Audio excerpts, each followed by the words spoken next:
देश में एक बार फिर से कोरोना ने सारे रिकॉर्ड तोड़ दिए हैं। देश में कोरोना ने सारे रिकॉर्ड तोड़ते हुए पिछले 24 घंटे की अगर बात करें तो 3,32,730 नए कोरोना के पॉजिटिव मरीज मिले हैं, जिसने सारे रिकॉर्ड तोड़ दिए हैं। पिछले 24 घंटे की बात कर ले तो 2,263 मरीजों के कोरोना के कारण मौत हुई है। वहीं एक्टिव मरीजों की संख्या की अगर बात कर ले तो देश में एक्टिव मरीजों की संख्या 24,28,616 हो गई है। 24 घंटे में ठीक होने वाले मरीजों की संख्या की अगर बात कर ले तो 1,93,279 मरीज ठीक हुए हैं। तो देश में कोरोना ने सारे रिकॉर्ड तोड़ दिए हैं। अब तक के इस साल के कहले या विश्व में एक दिन में सबसे ज्यादा मरीज मिलने का रिकॉर्ड भारत में दर्ज हुआ है। पिछले 24 घंटे में 3,32,000 से ज्यादा कोरोना के संक्रमित मरीज पाए गए हैं। तो बड़ी खबर आपको बता रहे हैं, जहां देश में लगातार कोरोना का विस्फोट जारी है। एक्टिव मरीजों की संख्या अब बढ़कर आपको बता दें कि पहुंच चुकी है काफी अधिक स्तर पर। पिछले 24 घंटे में 2,263 मरीजों की मौत हो चुकी है। एक्टिव मरीजों की संख्या लगभग अब 24.5 लाख के पास पहुंचने वाली है। इस खबर पर अधिक जानकारी के साथ हमारे संपादक राजेश हमारे साथ जुड़े हैं। राजेश, स्थितियां खराब हो रही हैं, देश में कोरोना ने अब रिकॉर्ड तोड़ना शुरू कर दिया है। देखिए अविनाश, ये जो स्थिति है काफी भयावह है और लगातार मौतें हो रही हैं। अब से कुछ देर पहले जो मुजफ्फरपुर की एक तस्वीर मैं अभी देख रहा था, जहां पर कि एक व्यक्ति इलाज के बिना तड़प तड़प कर प्रतीक्षालय में मर गया।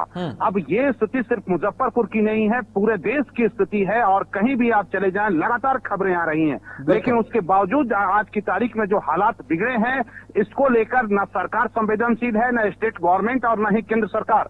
और जिस तरह से अगर आप किसी से सवाल पूछेंगे कि ऐसे हालात क्यों बन हैं, तो वो कहेंगे कि मैं समीक्षा बैठक कर रहा हूं। पिछले एक साल से ये लगातार समीक्षा बैठक कर रहे हैं, लेकिन उसके बाद एक एक कर मौतें हो रही हैं और ये सिर्फ और सिर्फ तमाशबीन बने हुए हैं। अभी की जो तस्वीर है, जिस तरह से लगातार आंकड़े आ रहे हैं, वो आंकड़े चौंकाने वाले हैं। बड़ा प्रश्न ये है कि हम आप परेशान हैं, लेकिन ये सरकार परेशान नहीं है। सरकार इसको लेकर कोई गंभीरता नजर नहीं आती है और सिर्फ कागजों पर खानापूर्ति हो रही है। आज की जो तस्वीर सामने आ रही है, ऑक्सीजन की कमी है, बेड की कमी है, आइसोलेशन सेंटर की कमी है, क्वारंटाइन सेंटर की कमी है, लेकिन ये सिर्फ और सिर्फ बयानबाजी कर रहे हैं, सिर्फ और सिर्फ आश्वासन दे रहे हैं कि सब ठीक हो जाएगा। लेकिन आज की तारीख में कहीं कोई ठीक नहीं हो रहा है। दूसरी लहर की बात की जाए, दूसरी लहर कोई नई बात नहीं है। कोरोना कोई आज नहीं आया है, पिछले एक साल से हिंदुस्तान में अपना पांव जमाए हुए है और लगातार कोरोना की जो खबरें आ रही थी कि कोरोना कभी भी देश में दस्तक दे सकता है और दूसरी लहर इसकी आ सकती है। तमाम वैज्ञानिक, तमाम डॉक्टर, तमाम रिसर्चर सरकार को आगाह कर रहे थे, लेकिन ये पूरी तरह से सत्ता के मद में चूर थे।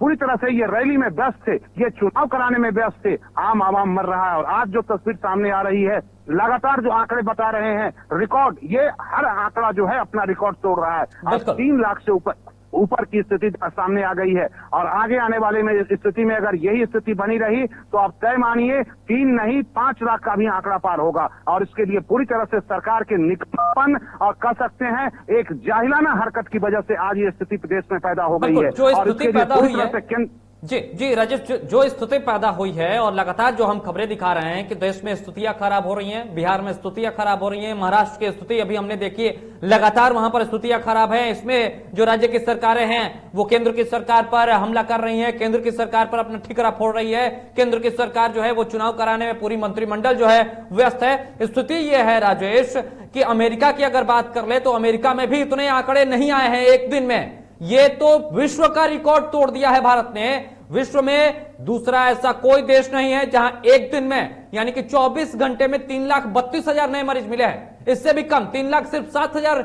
मरीज मिले थे अमेरिका में। वहां की स्थिति हमने पिछले साल भी देखी है। जर्मनी की स्थिति हमने पिछले बार भी देखी है। जर्मनी में इससे पहले ही लॉकडाउन की अवधि को काफी बढ़ा दिया गया था। सरकार सजग थी, जर्मनी की सरकार ने पहले ही अपने स्तर पर काम किया। ये पता था, विदेशों में दूसरी लहर, तीसरी लहर का असर हम देख चुके हैं, खबरें लगातार आ रही हैं। लेकिन हमें इंतजार किस चीज का था राजेश? क्या इसी का कि जब भारत में रिकॉर्ड तोड़ के आंकड़े आएंगे तब हम बातचीत करेंगे, तब हम स्थितियों को देखेंगे, तब स्थितियों पर काम करेंगे।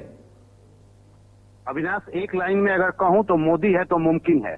यही नारा लगाया जाता था और मोदी जी इसी नारे को लगाकर खुश होते थे कि हम बहुत आगे काम कर रहे हैं, हमारी अर्थव्यवस्था बेहतर हो रही है, हमने स्वास्थ्य व्यवस्था बेहतर, यही कहते थे ना कि पूरी दुनिया आज की तारीख में देश में देख रहा है, देश को हिंदुस्तान की ओर देख रहा है। आप किसकी ओर देख रहे थे? आप चुनाव की ओर देख रहे थे, आप अपनी कुर्सी बचाने के लिए व्यस्त थे, आप अपने मतदाताओं की संख्या बढ़ाने के लिए व्यस्त थे, आप अपने सीट बढ़ाने के लिए व्यस्त थे। आप कहां थे देश के लिए और देश की आम आवाम की बात करते थे? आप कहते थे कि हम पूरी व्यवस्था को सुधार देंगे, आपने यही कहा था ना। ये पिछले 6 साल से शासन कर रहे हैं, अब किस पर ठीकरा फोड़ रहे हैं? अब भी क्या उनको ये कहेंगे कि नेहरू जी ने ऑक्सीजन देश से गायब कर दिया? ये नेहरू जी ये आरोप लगाएंगे कि कांग्रेसियों ने बेड की व्यवस्था खराब कर दी? ये आरोप लगाएंगे कि कांग्रेसियों ने डॉक्टर की बहाली पर रोक लगवा दी? ये पूरी तरह से नाकाम है और इनकी नाकामी का खामियाजा आज देश भुगत रहा है।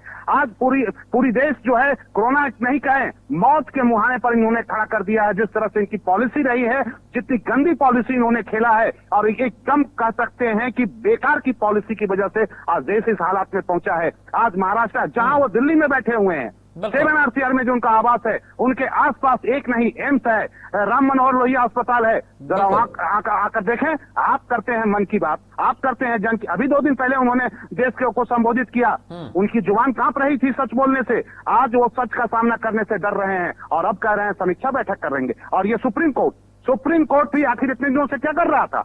सुप्रीम कोर्ट जो आज संज्ञान लेने की बात कर रहा है, इतने दिनों से क्या कर रहा था? क्या सुप्रीम कोर्ट को नहीं पता था कि कोरोना के गाइडलाइन का उल्लंघन हो रहा है और सरकार के द्वारा गाइडलाइन का उल्लंघन किया जा रहा है? प्रधानमंत्री गाइडलाइन बनाते हैं और प्रधानमंत्री गाइडलाइन का उल्लंघन करते हैं। सुप्रीम कोर्ट कहां थी? और ये चुनाव आयोग, जो चुनाव आयोग क्या कर रही थी? चुनाव आयोग ने गाइडलाइन बनाया था ना, उनके आंखों के सामने गाइडलाइन की धज्जियां उड़ाई जा रही थी।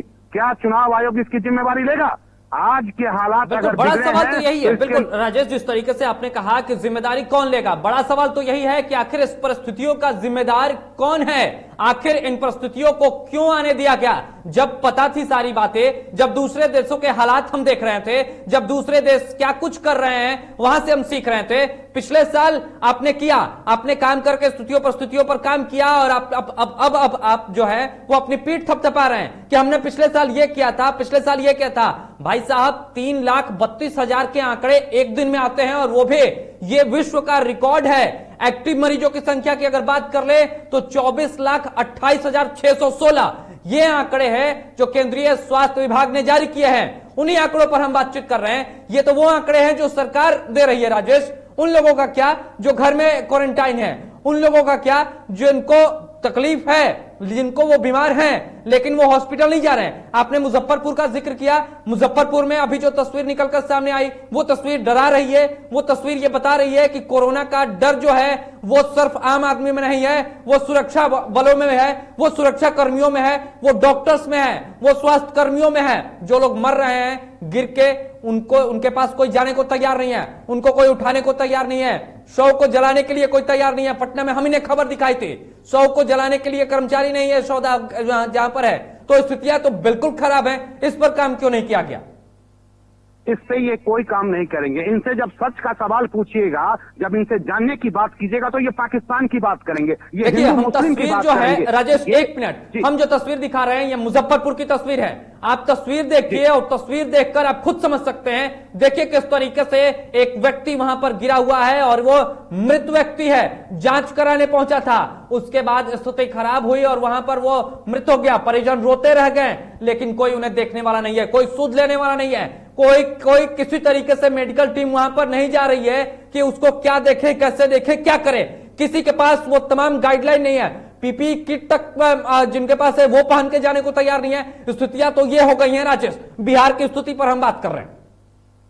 सवाल ये है कि कौन जाएगा देखने के लिए? क्या ये पिछले 15-16 सालों में नीतीश जी ने कितने डॉक्टर को बहाल किया? डॉक्टर की कमी है। विधानसभा में इसी स्वास्थ्य मिनिस्टर मंगल पांडे एक बार नहीं 10 बार बयान देते हैं कि मैं डॉक्टर की बहाली कर रहा हूं। कितनी बहाली इन्होंने की? मैं नर्स की बहाली कर रहा हूं। कितनी बहाली इन्होंने की? पैरामेडिकल की बहाली की। टेक्नीशियन की कमी है। आज की तारीख में देखेगा कौन?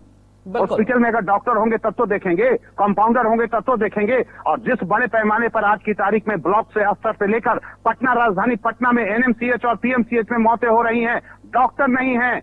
दवा नहीं है, आइसोलेशन सेंटर नहीं, इनके पास है क्या? ये सिर्फ और सिर्फ कोरे बहानबाजी। ये निकम्मे जो कुछ भ्रष्ट जो आईएएस अधिकारी हैं, उनके इर्द गिर्द ये घिरे हुए हैं। ये सच देखना नहीं चाहते, सच का सामना नहीं करना चाहते। देखिए, देश में दो स्थिति है। नरेंद्र मोदी जो देश के प्रधानमंत्री है, उनसे बात करेंगे तो वो कहेंगे कि नेहरू जी हमें काम नहीं करने देते, और माननीय मुख्यमंत्री नीतीश कुमार जी से अगर आप सवाल करेंगे तो ये लालू प्रसाद का भय दिखाते हैं। प्रश्न ये उठता है, पिछले 16 साल से आप यहाँ पे शासन में हैं, लगातार मुख्यमंत्री हैं, और आज ये हालात बना हुआ है, तो इसके लिए कौन जिम्मेवार नहीं? रोजगार नहीं, डॉक्टर नहीं, पलायन है। ये पूरी तरह से कहा जा सकता है निकम्मेपन है, और इनके जाहिलपन हरकत की वजह से, निकम्मेपन की वजह से आज बिहार इस मुहाने पर पहुंचा है और देश इस मुहाने पर पहुंचा है। और सबसे बड़ा सवाल है कि इस पूरे हालात को देखते हुए ये सिर्फ और सिर्फ अपने घर में बैठकर, अपने आवास में बैठकर, अपने पूरे आवास को सैनिटाइज करा के सिर्फ और सिर्फ बयानबाजी कर रहे हैं। और जो आंकड़ा जारी किया जा रहा है, जिस आंकड़ा पर हम बात कर रहे हैं, ये आंकड़ा हमारा और आपका नहीं है, इन्हीं का आंकड़ा है। ये आंकड़ा भी फर्जी है। मैं दावे के साथ कहता हूं, जो मरीज आज की तारीख में अस्पताल में मर रहे हैं, उनका तो आंकड़ा ये पेश कर रहे हैं, लेकिन जो घर में मर रहे हैं, जो सड़क पे मर रहे हैं, उनका आंकड़ा है क्या इनके पास? इनके पास कोई आंकड़ा नहीं है। आंकड़ा जो दिखा रहे हैं कि 11,000 12,000 इतना नहीं है, इससे दोगुना आंकड़ा है साहब। ये आंकड़ा छुपा रहे हैं, आंकड़ा छुपाकर लोगों को भरमाने की कोशिश कर रहे हैं और कह रहे हैं कि मैं कर रहा हूं। आप क्या करेंगे? आप कहां से डॉक्टर ले आएंगे साहब? तैयारियां तो आपने की नहीं, तैयारियां तो आपने की नहीं, स्थितियों को समझा नहीं, स्थितियों को जाना नहीं, और अब स्थितियां खराब हो गई हैं तो आप समीक्षा बैठक कर रहे हैं। राजेश, समीक्षा बैठक भी चल रही है दिल्ली में। ये समीक्षा बैठक के नाम पर सिर्फ और सिर्फ आईवास है और कुछ नहीं है साहब। आप जान लीजिए, ये पिछले 1.5 साल हो गए कोरोना हिंदुस्तान में आए हुए, कितनी समीक्षा बैठक इन्होंने की, और उस समीक्षा बैठक का क्या रिजल्ट आया, जरा गौर से देखिए। तो ये समीक्षा बैठक नहीं, कल सुप्रीम कोर्ट ने इनसे कहा है कि आप जो अपना नेशनल प्लान बताएं। अब जब सुप्रीम कोर्ट इनसे पूछता है कि नेशनल प्लान क्या है, तो ये समीक्षा बैठक करते हैं। कल भी प्रधानमंत्री बैठे थे, आज फिर बैठे हैं और फिर समीक्षा जारी है। आप देखिएगा 1 से 2 घंटे के अंदर जो समीक्षा बैठक के बाद जो नतीजा आएगा, एक ही नतीजा आएगा। राजेश, सोशल डिस्टेंसिंग का पालन करें, सोशल डिस्टेंसिंग का पालन करें, मास्क का उपयोग करें। हमने पिछले साल भी किया था, अभी भी कर रहे हैं और आगे भी करेंगे। ये कोई नहीं कह रहा है कि हम नहीं कर रहे हैं, और ये दिख भी रहा है कि लोग कर रहे हैं। आपकी व्यवस्थाएं कमी हैं, आप जितनी व्यवस्थाएं कर रहे हैं वहां उससे ज्यादा लोग पहुंच रहे हैं। आपने उस पर काम नहीं किया, आपने संख्या नहीं बढ़ाई, आपने बेड तो कहें कि हमने 100 बेड का एनएमसीएच दे दिया, 200 बेड का एनएमसीएच दे दिया, 1000 बेड का दे दिया, लेकिन वहां पहुंच रहे उन मरीजों का क्या? अगर 1000 बेड फुल हैं, तो अगर 1001 मरीज पहुंच रहा है तो उस एक मरीज का क्या? इस पर कौन जिम्मेदार होगा? इस पर कौन जवाब देगा? राजेश, एक आखिरी सवाल यह होता है कि जब सुप्रीम कोर्ट इनसे कहता है कि नेशनल प्लान क्या है, या जब स्थितियां बिगड़ती हैं, 3,32,000 से ज्यादा, 3,15,000 से ज्यादा जब केस एक दिन में सामने आते हैं, तो समीक्षा बैठक की जाती है और तमाम रैलियां जो है आज की कैंसिल कर दी जाती है। क्या इससे पहले 3 लाख के आंकड़े नहीं आए थे क्या? इससे पहले भी 2-3 दिन के अगर आंकड़े देख लिए जाए राजेश, तो 3 लाख से अधिक मरीज रोज मिलते थे। एक्टिव मरीजों की संख्या 24 लाख, 24.5 लाख पहुंच गई है। अब समझ में आ रहा है कि अब रैलियों को कैंसिल करते हैं। अब जरा कोरोना पे भी ध्यान दे देते हैं। आपके स्वास्थ्य मंत्री कहते हैं कि हमारे पास वो तमाम स्टाफ हैं, हम उनको ट्रेंड कर सकते हैं। भाई साहब, अभी आप कह रहे हैं कि ट्रेंड कर सकते हैं, आप करेंगे कब? अगली लहर के लिए? दूसरी लहर का क्या? ये क्या कर रहे थे अविनाश? ये 1 साल से कर क्या रहे थे? ये कहते हैं कि हम ट्रेंड करेंगे। कहां से ट्रेंड करेंगे? आप झूठ और झूठ और झूठ बोल रहे हैं। झूठ की बुनियाद पर आज देश को मौत के मुहाने पर आपने खड़ा कर दिया है। आप 1 साल से कर क्या रहे थे? क्या अचानक आज कोरोना आ गया क्या? ये दूसरी लहर आज आ गई क्या? आज जो मौत के आंकड़े आ रहे हैं, लोग गिन नहीं पा रहे हैं, ये आज आ गई क्या? ये सिर्फ और सिर्फ खोखले बयानबाजी कर रहे हैं। इनका कोई आधार नहीं है। हम जरा एक बक्सर की भी तस्वीर दिखाने की कोशिश करते हैं। मैं अपने पैनल प्रोड्यूसर्स कहूंगा कि एक बक्सर की भी हमारे पास खबर है, जहां स्टेशन पर सोशल डिस्टेंसिंग की जमकर जो है वो धज्जियां उड़ाई जा रही है। जरा वो तस्वीर भी आप दिखाइए, ताकि ये समझ में आए कि जो व्यवस्थाएं की जा रही हैं वो काफी नहीं है। व्यवस्थाओं की घोर कमी है और व्यवस्थाओं पर भी काम करना होगा। आप बता रहे हैं कि जिस तरीके से स्थितियां हैं, जिस तरीके से परिस्थितियां हैं, इस तरीके से स्थितियां परिस्थितियों पर तो काम नहीं होगा। एनएमसीएच में ये पोस्टर लगा हुआ है कि oxygen bed full, no admission. अब बताइए कि अगर उससे ज्यादा मरीज पहुंचते हैं तो भाई साहब कहां जाएंगे? सड़क पर रहेंगे? उनका इलाज कौन करेगा? क्या सड़क पर डॉक्टर आके उनका इलाज करेंगे, या उनके परिजन ही उनके पास बैठे रहेंगे? मरीजों का हक है, मरीजों का अधिकार है कि उन्हें अस्पताल में भर्ती कराया जाए। आपको अस्पतालों की संख्या बढ़ानी चाहिए थी, इस पर काम नहीं हुआ। राजेश, बेडों की संख्या बढ़ानी चाहिए थी, इस पर काम नहीं हो रहा है, इस पर क्या कहेंगे? नहीं, ये एक चीज बताइए, एक और ये सिर्फ और सिर्फ सियासत कर रहे हैं साहब। मैं आपको बता रहा हूं, इनको नैतिक जिम्मेवारी लेते हुए इन्हें अभी तत्काल प्रभाव से इस्तीफा देना चाहिए।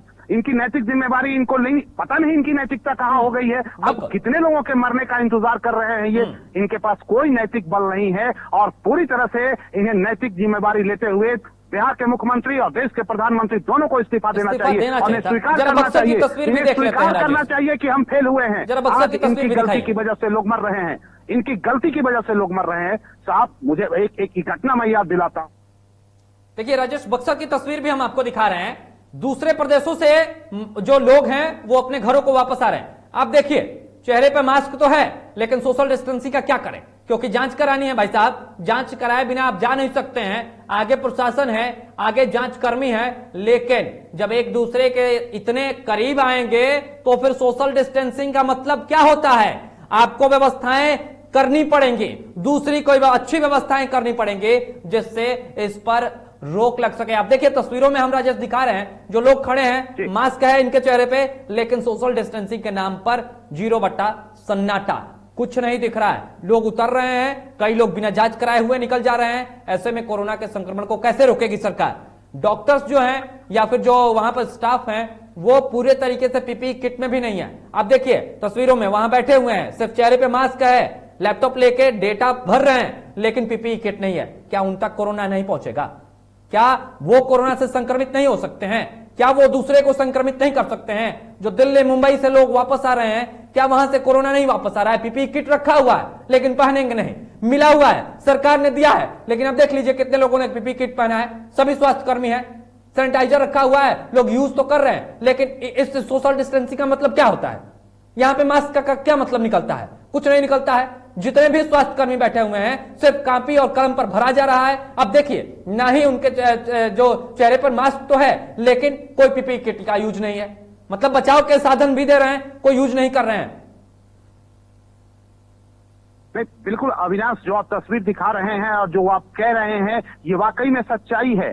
सवाल आज की तारीख में है, डॉक्टर लगातार मांग कर रहा है कि मुझे संसाधन मुहैया कराइए, ये संसाधन मुहैया नहीं करा रहे हैं। ये डॉक्टर कह रहा है कि दवाई मुहैया कराइए, ये दवा मुहैया नहीं करा रहे हैं। डॉक्टर कह रहा है कि ऑक्सीजन मुहैया कराइए, आप ऑक्सीजन मुहैया नहीं करा रहे हैं। डॉक्टर क्या करे?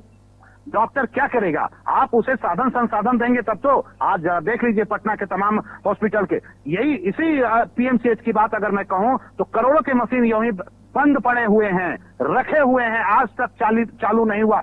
10 करोड़ से ऊपर की मशीन जो है इसी पीएमसीएच में पड़ा हुआ है। अभी कुछ दिन पहले हमने एक तस्वीर दिखाई थी, सासाराम और रोहतास की तस्वीर थी, जहां अस्पताल में मशीनें पड़ी हुई हैं। सवाल यह है कि चलाने वाला नहीं। आपने टेक्नीशियन की बहाली नहीं की, आप सिर्फ और सिर्फ उस मशीन को लगाया, पैसा खाया और काम खत्म। अच्छा राजेश, एक महत्वपूर्ण सवाल मैं आपसे और करता हूं, और सवाल यह है कि पिछले साल रेलवे को बंद किया गया। रेलवे के तमाम जो डब्बे थे उन्हें कोविड के लिए बनाया गया। उन्हें बनाया गया कि बेड है, यहां पर अगर मरीजों की संख्या बढ़ती है तो यहां रखा जाएगा।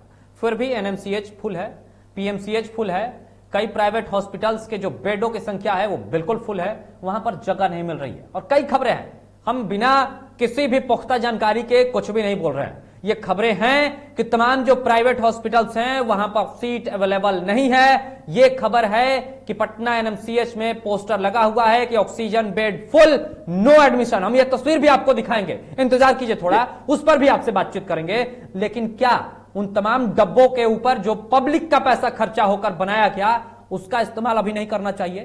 क्या जब 24-24.5 लाख एक्टिव मरीज हो गए हैं तो क्या उन्हें बेड नहीं मिलना चाहिए? क्या ये उनका अधिकार नहीं है क्या? नहीं, ये अधिकार है। हिंदुस्तान के एक एक व्यक्ति का अधिकार है कि मुझे स्वास्थ्य की जो सुविधा है सरकार उसको मुहैया करे। सरकार को ये तमाम हिंदुस्तान के लोग टैक्स देते हैं, आम आवाम टैक्स देती है। सवाल है कि ये टैक्स पर अगर सरकार को दे रही है तो सरकार का ये दायित्व है कि अपने जो नागरिक हैं उन्हें सुविधा दें, उन्हें स्वास्थ्य का जो सुविधा होनी चाहिए उन्हें मिलना चाहिए, उन्हें दवा मिलना चाहिए, अगर उन्हें बेड की जरूरत है तो बेड मिलनी चाहिए। लेकिन ये सरकार दे नहीं पा रही है क्योंकि इन्होंने कोई व्यवस्था ही नहीं किया साहब। ये जो भी जो अचानक कहीं देखिएगा, समीक्षा बैठक जब भी होती है उसके बाद कह दिया जाएगा कि एनएमसीएच को डेडिकेट कर दिया, पीएमसीएच को कोरोना हॉस्पिटल बना दिया, एम्स को बना दिया। साहब आपके कह देने से क्या हो जाता है? क्या आपने कह दिया कि बना दिया, ऑक्सीजन की व्यवस्था आपने की क्या? आपने वहां पर कौन सी व्यवस्था की? कोरोना हॉस्पिटल अगर घोषित उसे किया तो वहां कौन सी व्यवस्था की? कोई व्यवस्था इन्होंने नहीं किया है साहब। पीपीई किट की व्यवस्था आपने की क्या? डॉक्टर को आपने फैसिलिटी दी क्या? ये देते कुछ नहीं है, सिर्फ और सिर्फ घोषणा घोषणा और कोरी घोषणा करते हैं, और इसी का नतीजा है कि आज ये मौत का आंकड़ा देखने को मिल रहा है। इसी का नतीजा है कि मौत का आंकड़ा देखने को मिल रहा है। फिलहाल राजेश, आपका तमाम जानकारियों के लिए बहुत बहुत धन्यवाद। और जरा ये रिपोर्ट भी आपको दिखाते हैं जो अभी आपके टीवी स्क्रीन पर चल रहा है। जरा इस रिपोर्ट को भी देखिए कि किस तरीके से कोविड-19 को लेकर आइसोलेशन कोच बनाए गए थे, जो फिलहाल बिल्कुल उसी स्थिति में पड़े हुए हैं, उनका इस्तेमाल नहीं हो रहा है। जरा हमारे सहयोगी निषेध पहुंचे थे, उन्होंने जायजा लिया था कुछ दिनों पहले।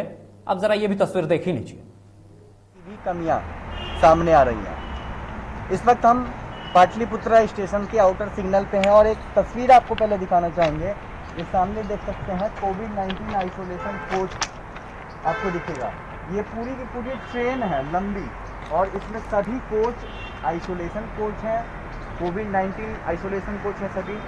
तस्वीरें इसको दिखाना चाहेंगे। करीब 7 महीने से ये ट्रेन यहीं पे पड़ी हुई है और सरकार की ओर से इस ट्रेन को यहाँ से ना तो हटाया गया है और ना ही इस ट्रेन का कुछ उपयोग किया जा रहा है। पिछले साल जब कोरोना की दस्तक हुई और हालात बेकाबू होने लगे, तब रेलवे ने कोच को आइसोलेशन वार्ड बनाने की योजना तैयार की थी। यह आपातकाल स्थिति की व्यवस्था थी और पाटलिपुत्र आउटर सिग्नल पर खड़े ये डिब्बे अब खुद ही आइसोलेशन की पीड़ा झेल रहे हैं, क्योंकि लगभग पिछले 7 महीने से बंद पड़े इन डिब्बों को कभी खोला भी नहीं गया है। डिब्बों पे देख सकते हैं ये इधर ये खिड़कियां हैं, ये खिड़कियां भी अब फटने लगी हैं। देख सकते हैं ये जो डिब्बे हैं आइसोलेशन कोच के, ये खिड़कियां पूरी तरीके से देखिए अब दरारें आने लगी हैं इन खिड़कियों में भी, और कोई इसकी सुधि लेने वाला नहीं है। राज्य सरकार इस बात की सुधि नहीं लेता है कि आखिर ये ट्रेन काफ़ी लंबे समय से यहाँ पे खड़े हैं। इन ट्रेनों का उपयोग होना चाहिए, जो आइसोलेटेड कोच हैं इन कोचों का उपयोग होना चाहिए, क्योंकि अस्पतालों में बेड की कमियां हैं। ये खबरें लगातार वीटीवी भारत आपको दिखा रहा है, और ऐसे में ज़रूरत है राज्य सरकार को इधर ध्यान आकृष्ट करने की और इन जो कोच हैं, ये जो कोच आइसोलेटेड कोच हैं, इन कोचों को उपयोग में लाने की।